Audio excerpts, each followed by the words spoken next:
दोस्तों, हमने जन्म से लेकर आज तक बहुत से जीव देखे हैं। जब से हमने जन्म लिया है, बहुत बड़ी जैव विविधता का अनुभव हम करते आए हैं। हमने सूक्ष्मतम जीवों से लेकर महाकाय विशालकाय जीवों जैसे डायनासोर के बारे में सुना और देखा है। लेकिन बहुत बार हमारे मन में यह प्रश्न उत्पन्न होता है कि यह जैव विविधता करोड़ों वर्षों से ऐसी ही है क्या? तो इसका बहुत सरल और हम सबको पता होने वाला जवाब है कि नहीं। हमारी मातृभूमि को इस कगार पर आने के लिए लाखों वर्ष लग गए। तो तैयार हो जाइए उत्क्रांति की इस असाधारण सैर के लिए।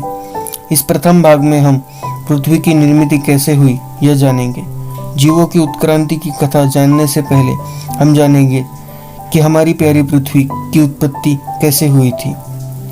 पृथ्वी की उत्पत्ति समझाने के लिए बहुत से सिद्धांत हैं, लेकिन इनमें से सबसे प्रचलित सिद्धांत है बिग बैंग नामक सिद्धांत। यह सिद्धांत वैज्ञानिक लेमैटर ने 1927 में दिया था। उनके अनुसार पृथ्वी की उत्पत्ति आज से करीब 14 अरब साल पहले हुई थी। उनका मानना है कि तब के काल में एक सघन वस्तु का, जिसका किसी को अब तक पता नहीं चला, उसका विस्फोट हुआ था। उस काल को ब्रह्मांड काल कहा जाता है। बिग बैंग एक अति विलक्षण और महाकाय विस्फोट था जिसकी कल्पना करना नामुमकिन है। बिग बैंग के बाद ब्रह्मांड का तापमान बहुत ज़्यादा था, जो कॉस्मिक किरणों की विलगीकरण के कारण कम होने लगा था, तेजी से घटने लगा था। और इसी के कारण 1 माइक्रोसेकंड से भी बहुत कम समय के बाद ही प्रोटॉन्स की निर्मिति होने लगी थी। प्रोटॉन्स की निर्मिति के बाद ही मुख्य अणु जैसे कि हाइड्रोजन और हीलियम यह तैयार हो गए थे। बाद में ड्यूटेरियम और लिथियम जैसे अणु भी बन गए थे। ऐसा मानना है कि लगभग 1000 लाख सालों पहले सबसे पहला तारा उत्पन्न हुआ था। जब विस्फोट हुआ था तब तापमान ब्रह्मांड के तेजी से फैलने के कारण कम हो रहा था, और साथ ही धूल और कचरे से घने बादल बनना शुरू हो गए थे। इन घने बादलों के एक हो जाने से बाद में थैली के आकार की कुछ इकाइयाँ बनने लगी थी। इन इकाइयों को नेबुला यह नाम विज्ञान में दिया जाता है, और इन्हीं नेबुला में सूर्यमाला की भी एक नेबुला थी।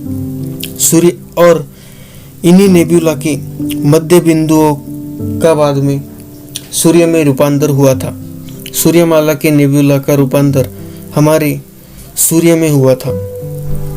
ऐसा माना जाता है कि हमारी सूर्यमाला का सूर्य यह लगभग 4.8 अरब साल पहले बना था।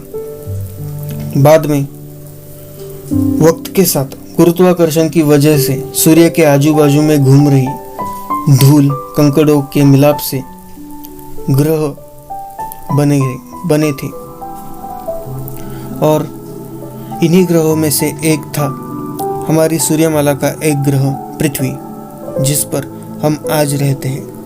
ऐसा मानना है कि पृथ्वी की उत्पत्ति लगभग 4.5 अरब साल पहले हुई थी, और इसके 0.5 अरब साल बाद जीव पृथ्वी पर उत्पन्न हुए थे। यानी कि 4 अरब साल पहले पहला जीव पृथ्वी पर आया था। तब से पृथ्वी आज तक उत्क्रांत होते आई है। तो देखिए दोस्तों, हमने आज देखा कि पृथ्वी किस तरह विकसित हुई। आपको अगर यह श्रृंखला पसंद आती है तो प्लीज़ वीडियो को लाइक, शेयर और सब्सक्राइब कीजिए। धन्यवाद। Have a good day.